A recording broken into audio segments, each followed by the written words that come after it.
world, it's another day, and yet I feel like it's not just another day. Today is an anniversary of sorts. Today's March 8th. 1 year ago today was the last time my family attended church, and we had no clue what was coming for us. We knew there was a virus and that some people in New York City had it, but we weren't in New York City. We weren't worried about it. And in some ways it was such a perfect day. We went to church, and right after church my 3 older kids had what ended up being their last choir concert. You know, my oldest son wearing his tux, and my daughter wearing her floor-length gown, and my middle son was wearing everything but the tux jacket. And they had this beautiful concert at this beautiful community church overlooking a lake and a forest, and a little reception afterwards with cookies. And we really liked the people that ran this choir and had some good connections there. And we went straight from there to a choir rehearsal for all of us at church, because we were getting ready for a conference and for an Easter devotional, neither of which ever happened. We didn't know. That was it. That we watched that week as things changed almost hourly. And we wondered what was going to happen. This conference was going to have around 1,000 people, and I think on Thursday, New York State said no more than 500 allowed in one place. And then our church came out and said, we're done. The church worldwide, we're just done until further notice. And then New York State shut down. And then one by one, all the other states shut down. By Friday, the whole world was just stopped. So how are we marking this 1-year anniversary? What's changed? What have we done with this year? What do we have to show for it? My family has a move to show for it. That move was already in the works when the world blew up. And it was delayed by about a month, but it still went forward. We actually ended up traveling more than we expected to, because we ran away a couple of times. In May, I'd had it. I took the kids and left. I drove to Texas. That's what I did with our time. I'll take that as a good thing that came out of last year. I conquered my fear of long distance driving. But what else do we have to show for it?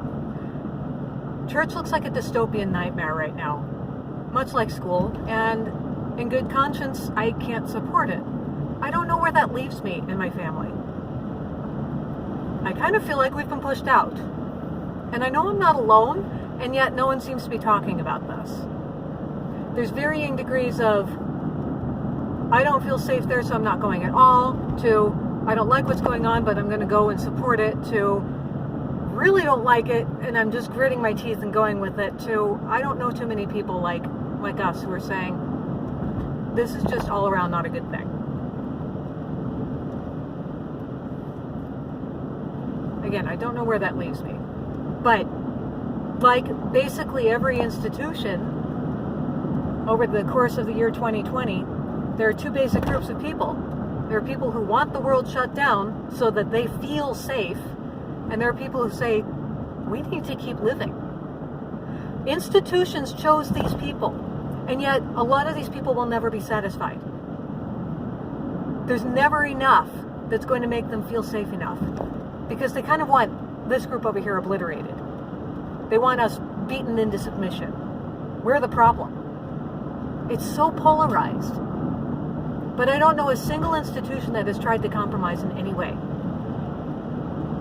They chose a side, and they chose this side. Even if this side isn't happy with what they're doing, they chose this side. We don't count. We don't matter. We don't have a voice. So again, where does that leave us? We kind of got to start our own thing. And I'm not sure where, how, when, but it's up to us. We're not going to just fit into the schools anymore. We're not just going to fit into any of the other existing things anymore, because they all cater to this group. and basically said, screw you if you're over here. Get in line or get out.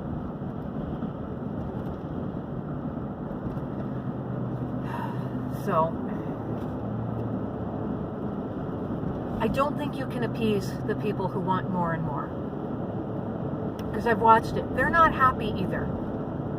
No one is having their needs met. But these are the people that are winning. So, I learned to drive in Los Angeles in the mid-90s. I was born and raised in Los Angeles. I don't know if that strikes anyone as odd. The city was never my speed. I left as soon as I could and I didn't look back. These country roads out here are much more my speed. This life in general is much more my speed. I was not a city person, even though that's where I was from. But I took a lot of lessons from learning to drive on the LA freeways. And taking driver's ed, one of the things that they taught us that has stuck with me is to drive defensively. They teach you the laws, and they say everyone is supposed to obey these laws. But you cannot count on everyone obeying the laws at all times. There are people who flaunt them. There are people who are distracted. There are people under the influence. There are people who, for whatever reason, they're not going to stop fully at that stop sign. They're not going to let you know when they're merging. Whatever it is, it's on you to be aware of your surroundings, to react accordingly. Don't count on other people following the law at all times. Now, most of the time they do. But it's on you to keep you safe as a driver. Where did this concept go? Can we reinstate this concept in the world? Can we reinstate the concept that you are responsible for you? And maybe everyone around you is going to live the way that you think that everyone should, and you're going to be okay. They're going to follow all the rules that you think they should. But if they don't, you are still responsible for you. And what do you do with someone who isn't living the way you think they should? They aren't acting the way you think they should. Do you think it's your responsibility to go tell them off? How's that working for you?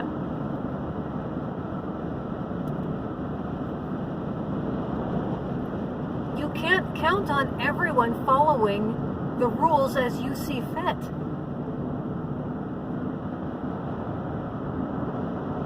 And that's even without addressing the underlying fallacy that the rules keep everyone safe.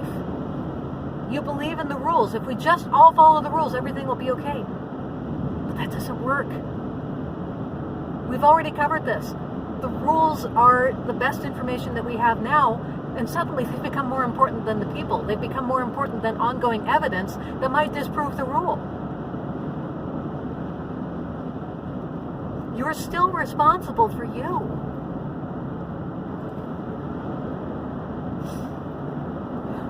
So, I see kind of two camps of people who are going to be permanently altered by what's going on right now. And one of them is kind of in that camp over here where I said they're never going to be quite happy. There's a group within them that says, I'm going to wear a mask for the rest of my life. I'm going to carry hand sanitizer for the rest of my life. I'm always going to avoid crowds. This is just the way to stay safe. I think they've been disillusioned to the idea that they were ever safe, according to their standard. They've just now realized they've always been swimming in a toxic soup of pathogens everywhere you go, and I think they're a little bit horrified.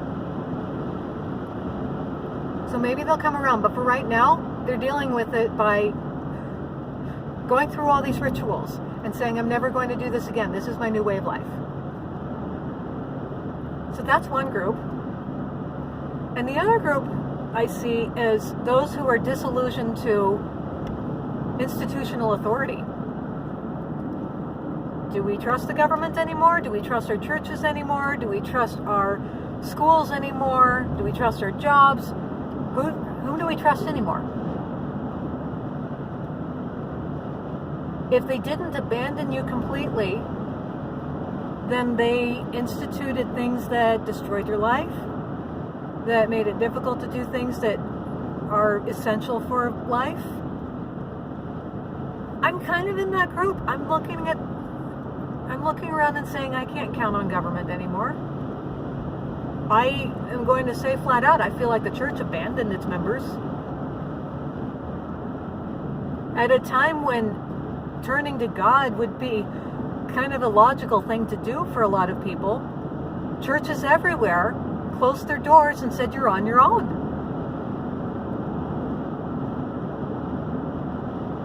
Schools abandoned their kids. Now, hashtag not all teachers, but a lot of teachers made it about them instead of the kids. Hey, teachers, you don't have a job if there are no kids. Just saying. I appreciate what you do. I appreciate that every year you get sick because there's not those kids everywhere. You don't have a job if there are no kids. You need to put the kids first. Those kids are part of your future too. But all of these institutions crumbled in the last year. We can't count on them anymore. I don't know if that makes me black-pilled, probably, but going forward, in this week that is the 1-year anniversary, how are you commemorating this? How do you go forward? I don't have the answers. I'm exploring this. And how long are you going to let it go on? Goodness. I'm a popular person. I'll check in later.